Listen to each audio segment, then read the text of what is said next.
Jorginho to Arsenal. Here we go. It is a done deal. £12 million. 10 million up front, 2 million in add-ons.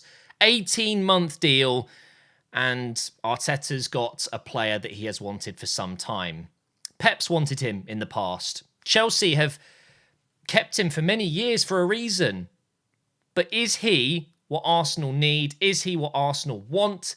Is he what the fans want? Is he an exciting signing? No, he's not. But we've learnt over the last year or two, if Edu and Arteta and the rest of the staff that deal with incomings, if they want a player, we should really get behind it. But I'm not going to lie, guys, it's disappointing, isn't it? It's just not an exciting deal. We've gone from Mudryk to Trossard. It's not exactly exciting, is it, compared to Mudryk, Trossard? And then, you know, we've signed Kivior out of nowhere. It's kind of, this is where I sit at the moment. We have the biggest chance in decades.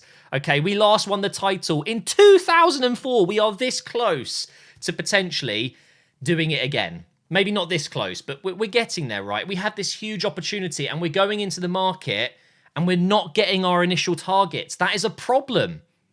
Arsenal have an issue when it comes to big money deals. Pepe doesn't count, okay? But we've now fumbled Caicedo. Doesn't look like that's going to happen. We fumbled Mudryk. It's not a good thing. It really isn't. Big clubs operate at very high levels. If they have to invest a little bit more than they're willing to just to get their main target that they think is going to change. I mean, Mudryk and Caicedo, these are potential squad-changing signings, you know, that they're players that can come on, make a huge impact, or they can start. I'm just saying, okay, Jorginho isn't that. What Jorginho is, though, however, is a very experienced player. He's at the top level. He's been playing at the top level for a while. There's no doubt that he's not got the legs anymore. But what you get is that experience. He's won a lot of titles. He's done very well with Chelsea. He is a leader. And he's a player that Arteta has wanted for some time. Apparently, when Pep wanted him at City, it was Arteta that was recommending him as well. They really wanted him.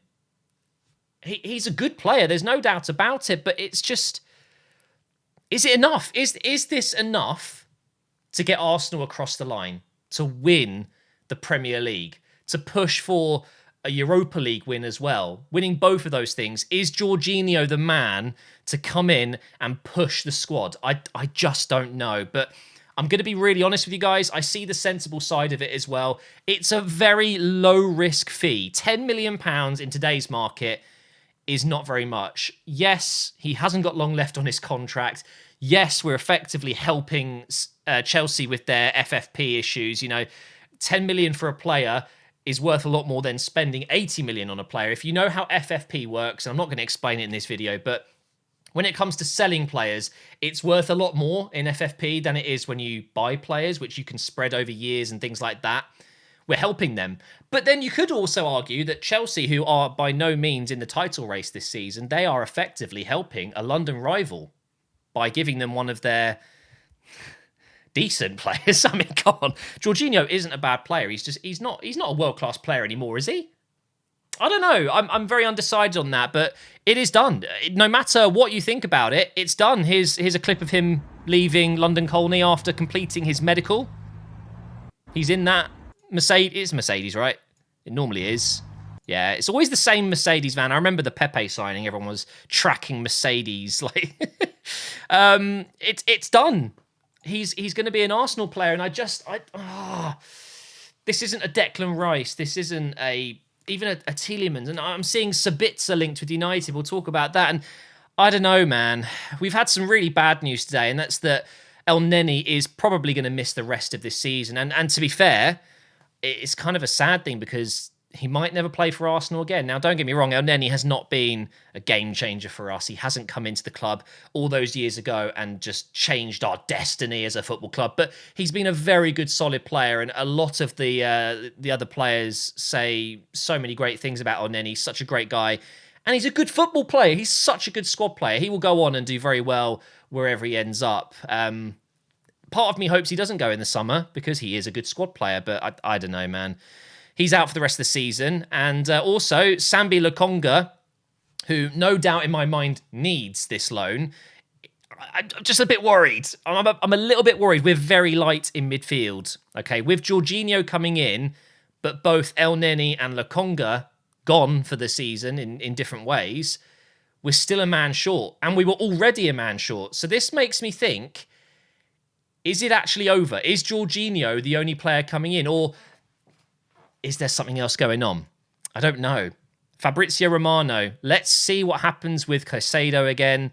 Arsenal never submitted a third bid. They stopped at the second bid, 70 million add-ons included. So let's see the next steps of the story. I mean, the reason I'm including this is because who knows what's going on behind closed doors? No one is actually in those rooms listening to Arteta and other staff members and Edu. And maybe they are going back in and Lokonga going out on loan, El Neni injured, and they're thinking, all right, Jorginho is a good option. Let's get him in. But also, let's spice it up with a little bit more. Who knows? Maybe there's another central midfielder that we have no idea about that's on their radar. Like the Kivior signing. No one saw that coming. But I don't know the odds of that. I really don't know if that's going to be a thing. But this is an interesting one. So apparently Sabitzer is going to be leaving Bayern on loan, at least. United and Chelsea, of course, have inquired. They also asked about Gravenberch. I don't think United were ever going to get that one done. But Tielemans as well. We've mentioned Tielemans throughout this whole window and weeks prior to the window opening that Tielemans is going to come to Arsenal. He could come in January for a solid 10, 15 million, or he'll come for free next season. We mustn't forget that Tielemans is still an outrageously good young player. And we're potentially, well, no, not potentially. We are investing, let's face it, at least 15 million on Jorginho with potential add-ons, salary, all of the other bits that come with a signing like this, agent fees, whatever. That's 15 million that we could be putting into a Tielemans deal, and I'm just wondering, what are the priorities here? I think Sabitzer is a really neat player. I don't know if he would maybe fit what Arteta's doing. I don't see why not. Maybe we're in for Sabitzer as well. But it's just a weird one to me that we're going for a 31-year-old, and let's face it, now a reject at Chelsea. They're letting him go to a rival. I mean, we've done this with Willian. That didn't work so well. We did it with David Luiz. That was 50-50 at times. And of course, we did it with Petr Cech as well. And now we're just getting more scraps. And I just think there's other targets out there. Sabitzer on loan for 6 months. Who's saying no to that? Quality player. I don't understand. So yeah, I don't know. This really interested me. So we're looking at Edu's signings since he came into the club. We've got hits, juries out, and misses. If we're looking at misses, there's only one that really jumps out to me as an actual miss, and that is Pepe. Now, that's only because of his price. If Pepe came in for 40 million, and you look at the stats, his first season really wasn't that bad. Statistically speaking, he got quite a lot of goals and assists. For 40 million, that wouldn't have been a problem at all. In fact, I'd imagine he'd still be playing for us right now because it's not such a crazy outlay money-wise. But because he came in for 72 million, plus all the wages and, as I said, agent fees and stuff like that, you then rate the player differently. And of course, it just wasn't working. Now, we have to also admit that this was not a signing that Arteta made. Doesn't fit what Arteta wants to do. So Pepe went on loan. But I think if you're talking about actual signings that have completely missed, I think Pepe it's just because of price. It's not because of how he plays and his actual... what's the word I'm looking for? His output for the club. David Luiz for 8 million. I don't actually think that's a miss. I think it was a good. He was very important in our FA Cup run, and he helped off the pitch a lot. I think with younger players. Do you think Martinelli would be so solid at the club if it wasn't for players like David Luiz who integrated him into the team and helped him? I mean, Cedric for free. Yeah, not great. Pablo Mari, not great. Runarsson, we barely saw him. Willian, no, that was a miss. Matt Ryan on loan. I don't think you can have loans as misses because they just come in on loan and they helped us. Ceballos wasn't awful. He wasn't fantastic. And Tavares, how is that not a jury's out? He's absolutely killing it out in France. Lokonga, yeah, jury's out. We don't really know yet. Vieira, I'm convinced for 34 million is a hit. That really is. Just wait, okay? Marquinhos we haven't seen enough of, but for 3 million, he's gone out on loan to Norwich, by the way, for the rest of this season. That is not a miss or a jury's out. That's a hit. He's going to be so good. He is. He's going to be so good. Just you watch. And Turner for 8.2 million, I don't necessarily agree with that either. I would say that's a hit. He's a really good backup goalkeeper. And of course, it's impossible to disagree with the list of hits here with Saliba, Tierney, Martinelli, all of these guys. So has Edu done a bad job for Arsenal?